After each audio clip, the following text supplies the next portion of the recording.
প্রিয় ফেসবুকের বন্ধুরা, আসসালামু আলাইকুম।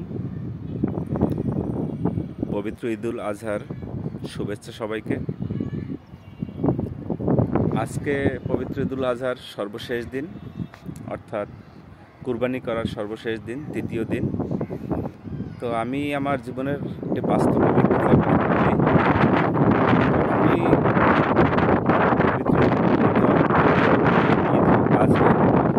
ছিলাম না, গ্রামের বাড়িতেই এই সময়গুলো কাটানো হয়েছে। কিন্তু এবছর একটি বিশেষ কাজের কারণে ঢাকায় থাকতে হয়েছে, এই জন্য ঢাকায় আছি। তো আমি আমার একটি অভিজ্ঞতার কথা আপনাদেরকে শেয়ার করব। সেটা হচ্ছে কুরবানির মাংসর যে একটা ভাগাভাগি কিংবা বন্টনের যে সিস্টেম আমাদের দেশে যে চালু রয়েছে, আমি গ্রামে যেটা দেখেছি, ঢাকায় এসে একটু ভিন্ন চিত্র দেখলাম। ভিন্ন চিত্র বলতে, কোরবানির প্রথম দিন বিভিন্ন জায়গায় ঘুরে দেখলাম পশু জবাই হচ্ছে। আমার কিছু বন্ধু বান্ধব কোরবানি করেছেন, তাদের ওখানেও গিয়েছিলাম। তো সবমোট কথা হচ্ছে যে কোরবানির পশু জবাই করা থেকে শুরু করে বন্টন পর্যন্ত মোটামুটি ঘুরে যা দেখলাম, তাতে একটা বাস্তব অভিজ্ঞতা, সেটা আপনাদেরকে শেয়ার করব। তো আমার ভুলও হতে পারে, কিংবা আমি ভুলও বলতে পারি বা ভুল জানতেও পারি। ভুল হলে ক্ষমা সুন্দর দৃষ্টিতে দেখবেন। তো আমার কথা হচ্ছে, আমরা জানি সাধারণত কোরবানির জবাই করে মোট 3 ভাগের 1 ভাগ গরিব দুঃখী যারা রয়েছেন তাদেরকে দিতে হয়, 1 ভাগ আত্মীয় স্বজনদেরকে দিতে হয় এবং 1 ভাগ নিজেদের ভাগে রাখতে হয়। এটা আমরা বরাবরই জেনে এসেছি। তো আমি দেখলাম যে একজন মানুষ কোরবানি করেছেন, সে তার সামর্থ্য অনুযায়ী সে কতটা সঠিকভাবে ভাগ করেছেন সেটা আমি দেখি নাই, আর সেইটা দেখা সম্ভবও না। তো আমি গরিব মানুষদের, গরিব মিসকিন যারা আছেন, প্রত্যেকটা বাড়ির সামনে অনেক বড় বড় জটলা দেখেছি। যারা মাংস নেয়ার জন্য যায় বা গেছেন, তাদের মধ্যে হাতাহাতি, মারামারি, চিল্লাপাল্লা এগুলো করতে দেখেছি। এবং আমি 2-1 জনের সাথে জিজ্ঞাসা করে দেখলাম, যারা মাংস নিতে আসছেন, তারা বলতেছেন যে আমাদেরকে মাংস দেয় নাই, এরা সব ফ্রিজে নিয়ে ঢুকাই রাখে, সঠিকভাবে আমাদের গরিবদের ভাগটা দেয় না। দেখে কিছুটা আশ্চর্য হলাম। এবং কিছু মানুষের সাথে যারা কুরবানি করেছে তাদের সাথে কথা বললাম। তো কথা বলে যতটুকু জানলাম যে এখন বর্তমানে, আমি ইউটিউব গাড়াগাড়ি করেও দেখলাম যে বর্তমানে তারা বিভিন্ন শায়েখরা, যেমন শায়েখ আহমদুল্লাহর ভিডিও দেখছি আমি, ওখানে উনি বলেছেন যে কোরবানির পশুর মাংস 3 ভাগ করতে হবে এরকম নিয়ম নেই, করতেই হবে এমন নিয়ম নেই। যদি আপনার প্রয়োজন হয়, আপনার পরিবারের চাহিদা বা আপনার আত্মীয় স্বজনের চাহিদা মেটানোর জন্য 3 ভাগ বা এর চেয়ে কম করার দরকার হয়, আপনি মনে করেন, আপনি কম করবেন। যদি আপনি মনে করেন আপনি সমস্তটা রেখে দেবেন নিজের কাছে আপনার প্রয়োজনের তাগিদে, তাও দিতে পারবেন। আবার যদি মনে করেন আপনি সমস্তটা বিলিয়ে দিবেন, তাও দিতে পারবেন। অর্থাৎ ওখানে আমি আরও 2-1 জনের ভিডিও দেখলাম, সেখানে কোথাও লেখা নেই যে 3 ভাগ করতেই হবে। তো হচ্ছে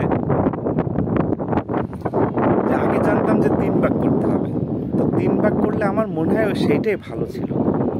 সেইটা ভালো ছিল এরকম, একজন মানুষ কুরবানি যখন করেন বা কুরবানি দেন, সাধারণত একেবারে কম করে হলেও যারা ভাগে কোরবানি দেন 15 থেকে 20 কেজি মাংস অবশ্যই পান বা গোস্ত পান। তো সেক্ষেত্রে 3 ভাগের 1 ভাগ যদি তিনি নিজের জন্য রেখে দেন, আমার মনে হয় তাতে সাফিসিয়েন্ট হয়ে যায়। তো এখন যে হাদিস বা এখন অবশ্যই যুগের পরিবর্তন হয়েছে, এখন অনেক বেশি জানবেন মানুষ, আপনি 400 টাকা পেমেন্ট পেয়েছেন, বেশি জানারও কথা। তো আমার মনে হয় বেশি জেনে এখানেই আমাদের ক্ষতিটা হচ্ছে বা সমাজে বিশৃঙ্খলা হচ্ছে, আমার যতটুকু মনে হয়। 1/3 নিজের কাছে রেখে দিলে সাধারণত কুরবানি তারাই করেন যারা আর্থিকভাবে স্বাবলম্বী।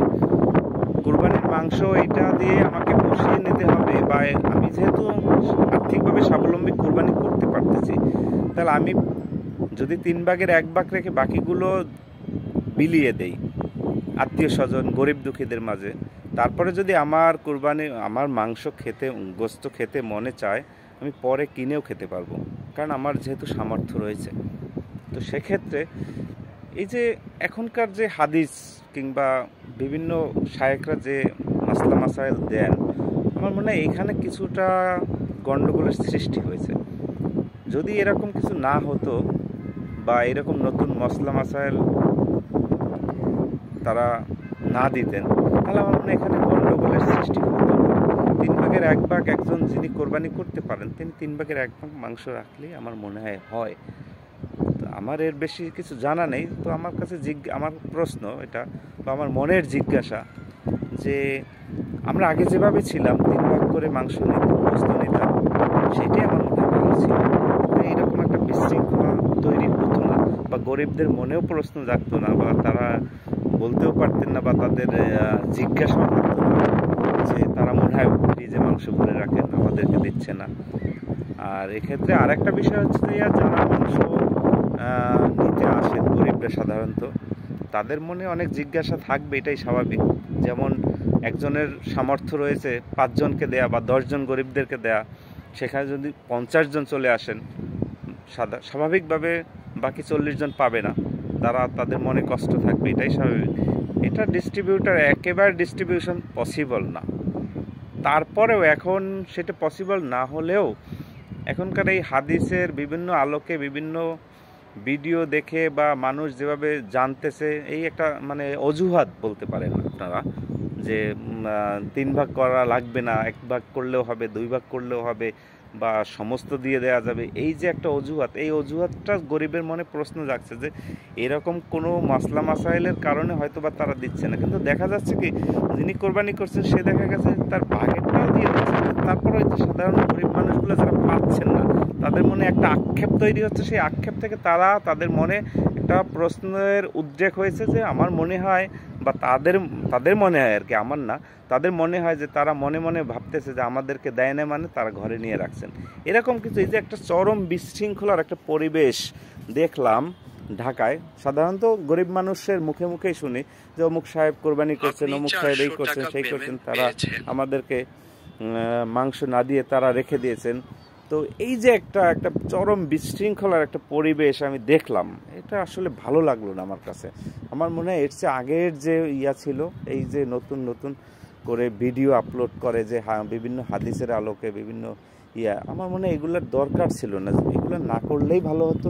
তাহলে ওই আগের ভাগের আগে যে 3 ভাগ করে মাংস বিতরণ করা হতো, তাতেই আমার মনে হয় খুব ভালো হতো। আর গরিব মানুষের মনে প্রশ্ন জাগতো না যে তারা মনে হয় ফ্রিজে রেখে দেন, এরকম কিছু। ঢাকায় বিশেষ করে আমি ঢাকায় যা দেখলাম, তবে আমাদের গ্রামের বাড়িতে এরকম কোনো পরিবেশ কখনোই তৈরি হতে দেখিনি। আর সাধারণত গরিব মানুষগুলো কখনোই এরকম তারা মনে আক্ষেপও জাগেনি যে মনে হয় যিনি কোরবানি করছেন তিনি বাসায় সব মাংস রেখে দিচ্ছেন, আমাদেরকে দেন নাই।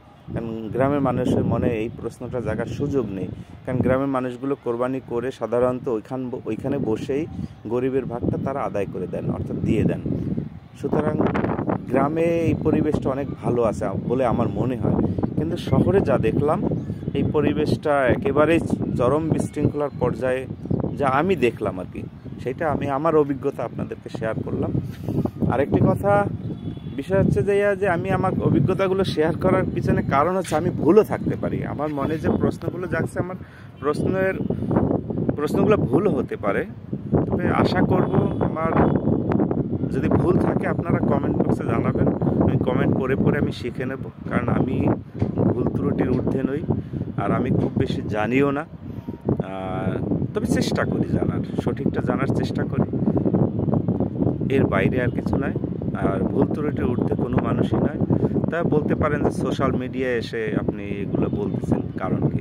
কারণ হচ্ছে ভাই, মনের যে আবেগ বা মনের যে জিজ্ঞাসাগুলো সোশ্যাল মিডিয়ায় এসে জিজ্ঞাসা করলে আমার মনে হয় বেস্ট হয় সবচেয়ে। কারণ হচ্ছে এখানে হাজার হাজার লাখ লাখ মানুষ, আমার চেয়ে অনেক জ্ঞানী গুণী মানুষ এখানে বিচরণ করেন বা এখানে সোশ্যাল মিডিয়ায় থাকেন, তারা আমার ভুলগুলো ধরিয়ে দিতে পারেন। এই জন্যই মূলত এই কথাগুলো সোশ্যাল মিডিয়াতে বলা। আর আমি যতটুকু দেখেছি সেই আলোকে কথা বলেছি, আমি যা দেখিনি সেইটা নিয়ে কথা বলিনি মূলত। আর এটা আমার জীবনের প্রথম অভিজ্ঞতা বা বাস্তব অভিজ্ঞতার একেবারে প্রথম। কারণ হচ্ছে আমি কখনোই ঢাকায় কোরবানি ঈদ পালন করিনি, এবছর করেছি। আর এই জন্য এগুলো দেখলাম বিধায় আপনাদেরকে এই কথাগুলো শেয়ার করা। যদি ভুল হয় ক্ষমা সুন্দর দৃষ্টিতে দেখবেন এবং কোথায় ভুল আছে সেটাও বলবেন। সবাইকে ধন্যবাদ। ঈদ মুবারক।